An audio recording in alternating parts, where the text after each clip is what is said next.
Greetings and welcome to this VB Spotlight discussion on the technology secrets behind one of the world's largest games, brought to you by Datastax. My name is Dave Clark. I'll be your host. Let's kick things off right now by meeting our speakers. Henning Kosmak is CEO and co-founder at MegaZebra.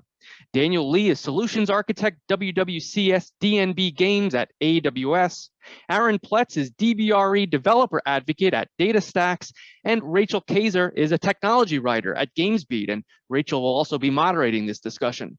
Let's start first with Henning. Why don't you tell us a little bit about yourself and the work you do? Hello, Dave. Thanks for introducing me. Yeah, so my name is Henning. I'm from MegaZebra. We've been in the gaming space for quite a while. So also when technology looked very different than it does today. And I've been in all kinds of fields, innovative fields, but I do love gaming because it combines two things. It's fun and it normally has technology that is way ahead of the pack. So a lot of stuff that gaming starts first and then other industries take on later. So that is a good spot to be. Great, thanks, Henning. Let's move to Daniel. Introduce yourself, Daniel. Hey, my name is Daniel Lee. I'm a solutions architect at AWS, coming on to 4 years. I'm supporting enterprise customers in the games industry, providing architectural and best practice guidance, along with enablement and making reference architectures. And I have a specialized focus in serverless game analytics and managed game streaming. Great, thanks, Daniel. Next up is Aaron. Introduce yourself, Aaron. Hi, thank you, Dave. Hi, my name is Aaron Pletz, and I'm a developer advocate with Datastax. Before coming to Datastax, I worked for a lot of Fortune 50, e-commerce retailers. I have a background in distributed systems. Been working with the Apache Cassandra database and a lot of its derivatives for several years. And I'm a very avid gamer myself, going all the way back to my Atari 2600 when I was 7. So there. All right, thank you, Aaron. And finally, Rachel, tell us about yourself, and then you can take it from there and lead us into the discussion. Thank you so much, Dave, and thank you all of you for being here with me on this discussion. As you know, I am Rachel Kaiser, and I write about news and technology for VentureBeat and GamesBeat as well. I am also a big gamer, but we'd be here all day if we sat here and talked about my gaming habits. So I think we should probably just go ahead and jump right into our discussion. So as Dave said, we are talking about the technology secrets behind the world's largest social games, what it takes to bring those games to an audience, and what you do after you launch the game. So I say let's start at the very, very beginning. I would like to know about what launch preparations look like for social games and what goes into that. And Henning, I'd like to start with you, if that's all right. What can you tell me about launch preparations for social games? What do you do when you are preparing to launch such a game? Well, there's a lot of stuff that we do if you have a look at the different areas of the game. So on the one hand side, we obviously look at the KPIs from a user perspective. Are the people having fun? Are they staying in the game? Are they doing the right stuff? So we have to look at that, make sure everything is correct. Then there's the front end part of a game.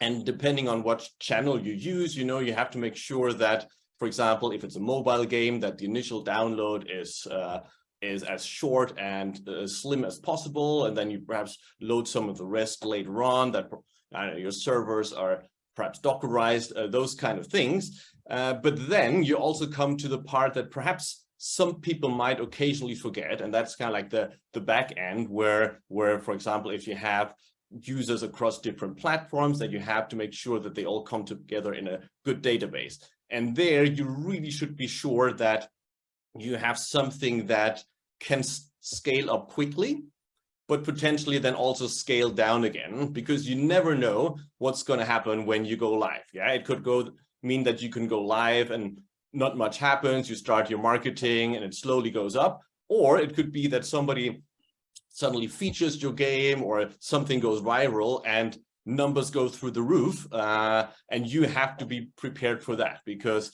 if not, it can be very frustrating for the users, and you don't want that. So there are a lot of things that you have to look for. Ideally, then, just in case something should happen, you should also make sure that you have a lot of logs, that you have places where you collect all your logs, that users can report something back to you, and last but not least, that you continue to get a lot of data from the users. So a lot of things to consider, I would say. Thanks. Aaron, how about you? How about we go to you next? What can you tell me about launch preparations for a social game? Well, with a game or really any system that's going to have a lot of throughput like that, observability really is key. Being able to, have a window into a lot of those vital indicators, kind of like what Henning was mentioning, and then being able to act when you see one of those indicators reaching like a threshold. For instance, on the back end layer, especially with the database, you do want to be watching things like, how much compute resources are you using? What's your transactional throughput? And even down to, writing onto the disk, it's like, how many IOPS are we generating? And are we reaching like a threshold of IOPS that we can't go beyond? And it's really about assessing, hey, what's our current health and how much more do we need to scale, if at all? And Henning makes a great point too about the ability to scale up and then scale back down. As we know, out in the cloud, computing resources are kind of expensive, so it's good to keep tabs on that and make sure that you're hitting that sweet spot in your resources where they're getting utilized and you're also not paying for what you're not using. Awesome. Daniel, what about you? What can you tell me about launch preparations for social games?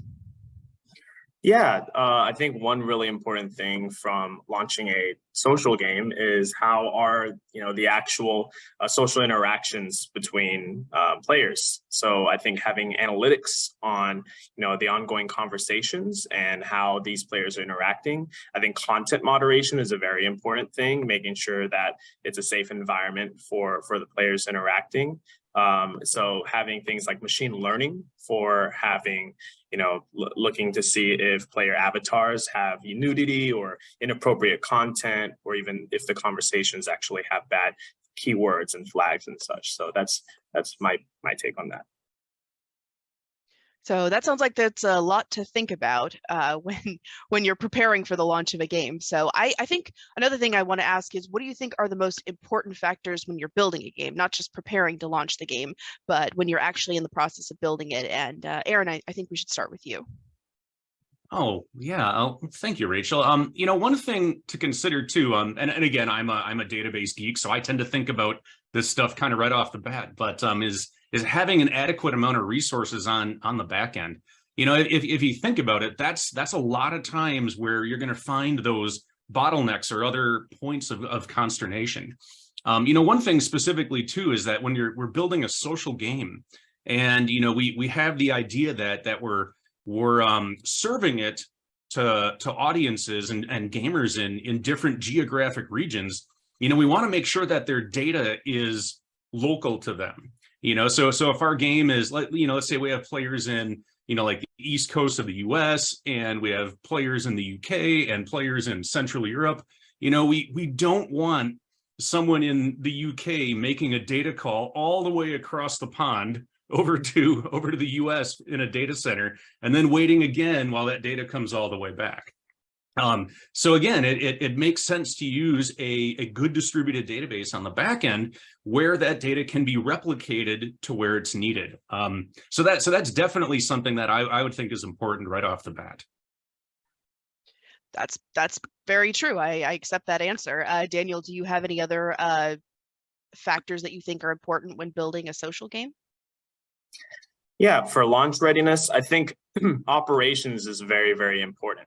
So making sure there's no downtime when a game releases, since first impressions are everything. So having teams that are prepped with launch game days that simulate a launch event. I know like let Netflix, for example, have like chaos engineering. So, anything that can really happen during, it's like Murphy's Law, I believe that's what it's called. Anything that can happen will happen during a launch. But also having, robust operations dashboards and, automatic, launch alarms that will let everybody know when something is happening. I know nowadays there's a lot of looking into machine learning for, anomalies that may happen during launch metrics, and having some model that will take care of that for you would be really good instead of having to make them yourself. So that's, yeah. Henning, do you agree with what they've said, or do you have any other ideas of what you think are the most important factors? No, I very much agree with the two guys here. Yeah, because for example, we have to imagine we are talking about entertainment, right? So people, they go to the games, like they go to Netflix and other things because they want to be entertained. So the worst thing that can happen is loading times. Yeah, if you have a service, yeah, you might be okay if something takes a little bit longer for it to do your taxes, but this is not that. You want entertainment, yeah? So everything has to work right that moment, because then perhaps that window that you had for entertainment might already be over. So really keep that in mind. When you do your technology, think of the end user, because those are the people you do it for and they want to love your game. So keep them in mind. So since you mentioned it, the users in this case, so what do you think are the most important important tools when you're delivering your game to the audience? So you've done all your launch preparations, you've built the game in question, and now you want to launch it for your user base. So what do you think are your most important tools? And Daniel, I think we'll start with you this time. I'll pick on you now. What do you think? So having a core knowledge on whether the game is actually fun. And the key to do that is having game analytics. So things like, are your characters balanced or items balanced for, games like a first-person shooter or a MOBA, or a gold economy metrics from an MMO, or even level completion rates for things like, level-based single-player games. Those are very important to see if players are actually enjoying your game, because, even during launch and then soon right after launch, there can be very quick actions being taken. There's stories of games that, they have certain errors or certain glitches, bugs, or even just certain elements that are not as fun that are caught really early on. And then the game gets very, very successful because it was saved right around that time of launch. Because again, as I've said before, first impressions are everything. That is true. Henning, do you agree with what he says? I agree. Obviously, first impressions, but also all the impressions after that. So ideally, you make a good first impression, and then you continue from then onwards. Yeah, so you definitely need KPIs. Yeah, you need KPIs for what the users are doing. You need KPIs for what the technology is using. You should ideally have something in place where the users can communicate with you in a good way. So even if some of your logs might not find some issues, yeah, because not everything will be logged. Some glitches might only appear somewhere else, and you don't have logs for that. So have that in place. Don't forget about security. It is important nowadays. There's a lot of stuff can happen. You should have a good cloud setup. You should have, depending on what kind of game you have, you should have, for example, a CDN network in place that works. That's also a good tool to have. So if you do multiplayer, make sure that you perhaps use a third-party tool for multiplayer. That is a very complicated thing. I'm not sure everybody wants to develop that themselves. So yeah, and really log everything, make sure you have good attribution partners for if you run UA. So a lot of tools come together. I can believe that. Aaron, what about you? What do you think are the most important tools? And since Daniel and Henning have both brought it up, what do you think are the most important metrics when you're delivering a game to an audience? Well, from the back end, data store perspective, one thing that that I would watch is, again, just back to system resources. How much CPU are you using? Are you kind of reaching the max of what you can use? Again, kind of monitoring like disk throughput and just making sure that you're not reaching any sort of threshold there that could be bad. In terms of delivering the game, and it's kind of like what Daniel said. It's about making those adjustments early on. In that it's important to I'm losing my train of thought here. It's okay. It's okay. We're still with you. It's about being able to scale out after the fact, and to do so in a way that maintains that high availability, because you want the ability to make sure that when you do maintenance on your gaming systems, that process is completely invisible to the players. that that they don't know that something's going on, because the minute that you do something on the back end that slows down your players, you're shooting yourself in the foot. Absolutely. And to Henning's point about making sure that you get that first impression right, one thing that that I know we can agree on, and Rachel, you and I have talked about this, but the launch of Cyberpunk 2077, I mean, it was problematic.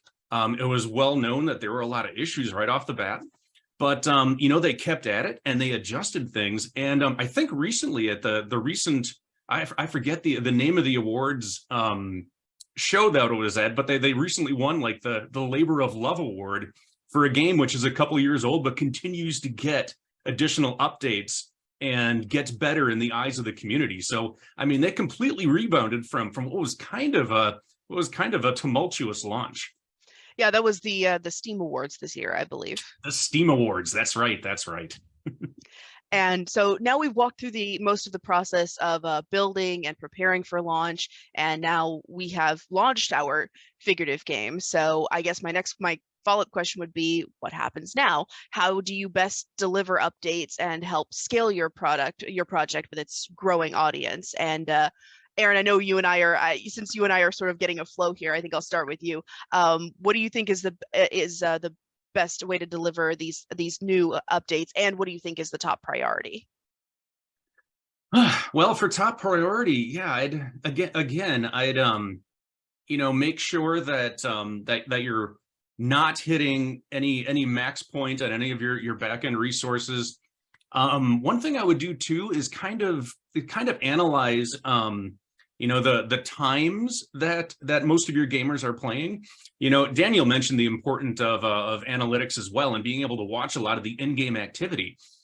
So what you can do is you can look at when consumption or usage on your gaming system is low, like the middle of the night perhaps, depending on where you are in the world and how worldwide it is. But there will be times when it's less active than others. And those are the times when you should be making your adjustments.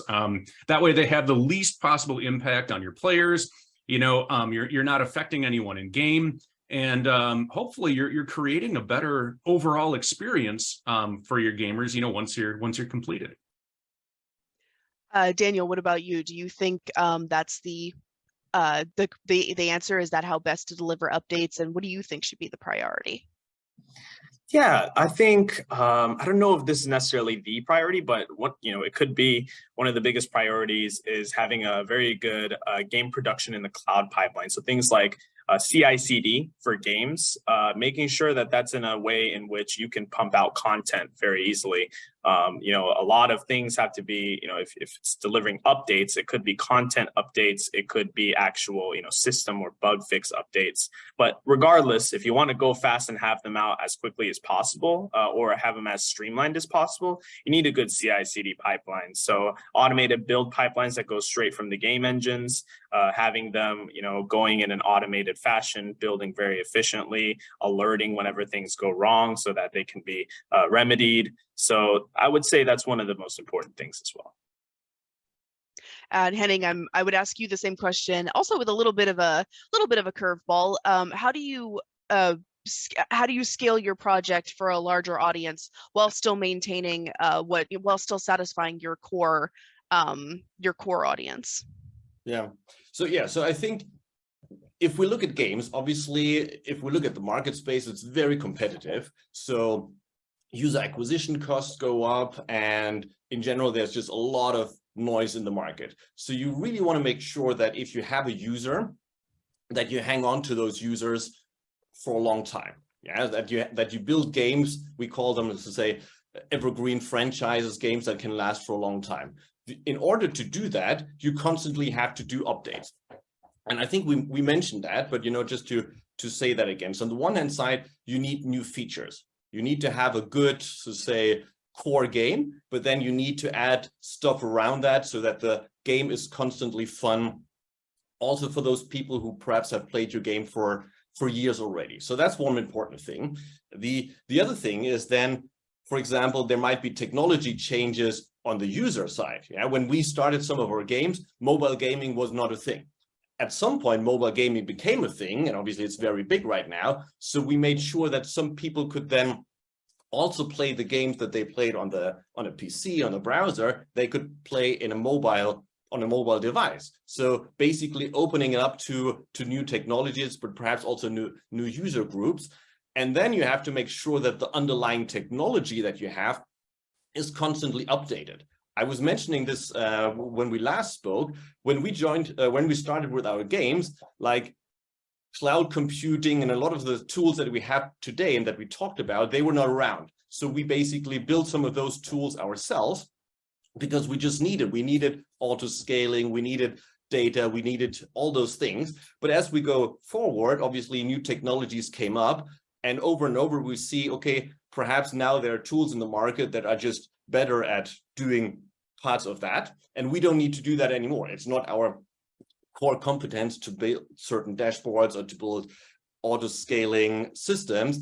Like, other people can do that better. So that's something. And then the question is, how do you do that? Yeah. And what I found is it is important that you have, for example, a team that continues to work on the game to really make sure that you're like live ops, it's called, constantly keeping the game alive. And then, for example, for technology, what we used to do is we then got in a dedicated team to upgrade the technology kind of like in the background so that we could easily switch it over.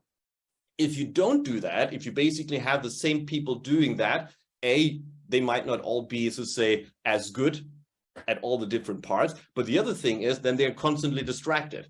And you should not get distracted away from keeping the game fresh towards the user while you do your homework on the back end, right? So I think those are some of the things that I would think about, if you have a game that you want to have running for a long time and you constantly want to make sure that you hit the right audience while you do that.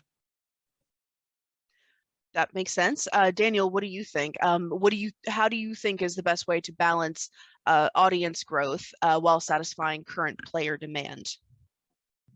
Yeah, I would say having a baseline, I guess from an architectural perspective, having a baseline of a certain amount of compute that, is satisfying that existing amount, especially if it's a static amount of traffic and user activity, then, the better you can reserve that certain amount. And there's, most cloud providers, including AWS, have, a way in which you can reserve capacity for a very cheaper amount of costs, in which that would allow you to have a nice bottom line. However, to scale for a certain growth or a certain spike, you would have some level of on-demand capacity that you can have for compute, in which you can, have that elastic, and have it, maybe a little bit higher than if you were to reserve it. But because it's volatile in terms of the amount, you can always spin up or spin down that amount in terms of auto scaling, as Henning mentioned. So that's a really good way to have a healthy balance of the two. Also makes sense. But Aaron, what about you? From a data perspective, what do you think about the question of balancing audience growth and satisfying current player demand? Well, one thing that I would look at, Rachel, would be some of the analytics based on where the players are coming from, and likewise which data center or cloud regions they're ending up on. You might find that that you have a strong following in an underserved region, so in that case, looking at my example before of maybe having like a data center in like US East, then one in the UK, maybe one in Central Europe, maybe you find that you have a strong core group of players in Brazil. And in that case, it makes sense to also replicate to a data center in, like the South America region. And at Datastax, we can do that with Datastax AstraDB. It's pretty simple to, mention and, to specify an additional region where your data replicas should go to. And that's just another way that you can continue to kind of grow with your audience and, also serve them very well, because, you'll be able to provide that data locality for that core group of players. Awesome. Yeah, this all fascinating information, but pretend you're not speaking just to me, but also speaking to the developers that are out there who are just getting started, and perhaps also I would have that answer, and also perhaps prepare a similar answer for developers who are a little bit closer to releasing their games. What strategies do you recommend for developing a social game? And I really would like to, Henning, I think I would like to start with you on this, because I think you will probably have the, you might be able to talk the longest about this. But what do you think? What do you recommend to game developers who are just starting out and perhaps would care to learn about launching a social game? Yeah. So probably if you are a game developer just beginning or at the beginning of your journey, you probably are very interested in making games, and you should be, and that is a good thing. So in that case, what I would say, do that, focus on the stuff that you're passionate about and the stuff that is probably then facing the players out there. Make the game as fun as possible, work on the front end, the UI, UX, and then try to really look into the market to see what partners are out there that can perhaps do some of the other heavy lifting that is needed to make the game run smooth. Yeah, I mean, I wish people like Aaron and Daniel would have been around when we started, but unfortunately they were not. But nowadays you have all these services, and most of them come at a pay as you grow scheme. So you're not spending all your money. You can easily get into it, and I think that is a great thing. So get the partners, look at the stuff that you are good at, your USP, and then focus on that. Then when you get into it, think long term. Sure, some games don't have a long lasting life, that is true, but you never know. And any game out there, even the ones that started as a hobby or whatever, can really have a long-lasting following and very, very loyal users. So think long-term. So think of, don't have closed systems, don't have something that, like, both from tech-wise, but also from the gameplay, don't have something that has an ended loop or where the mechanics reach a certain point and then that's it. Don't think long-term. Think, I don't know, 5 years, 10 years, perhaps even longer. Why not, right? There are TV series that are lasting a long time. So think of that. Then when things are going and perhaps your game is just about to go out or your game is already out, another advice that I would say, kind of like getting a little bit back to what I said early on about updating the technology, try to not follow every hype in the market when it comes to technologies, because yes, there will be always new technologies. And as I said early on, because gaming has such a high amount of users, a lot of new technologies come to gaming very, very early on, because there are hardly any other industries where you have to have such high traffic. But not all these technologies will make sense for your setup. So just because something is coming around and perhaps somebody in your team says, that is exciting, let's do that, really make sure that you pick technologies that will be supported for long term, because as you constantly add new features, it has to be somehow backward compatible. So don't lock yourself into some hype that somebody sold to you. Always think ahead and like, okay, is this something that is going to be supported for a long time? And again, they're good partners that have been around in the game for a while. They will probably also be around for longer. Yeah. Daniel, I noticed you nodding along. Do you agree with Henning? And what other ideas might you have about this? Absolutely. I completely agree with Henning. And on top of that, just on the idea of making, you have the ability to work on the things that you care about the most, offload, as much as possible into managed services or partners like Datastax. You would be able to focus on the gameplay and what you care about as a developer, but you don't have to go down into the weeds to, create a whole architecture with all the little pieces. If a managed service has them all under the hood for you, or a partner would be able to manage that all under the hood for you as well with their products. So you'd be able to do that. And on top of that, I would 100,000% recommend when you're using a partner or on a cloud platform, talk to the account team as soon as possible. And this is especially for the people who are close to release.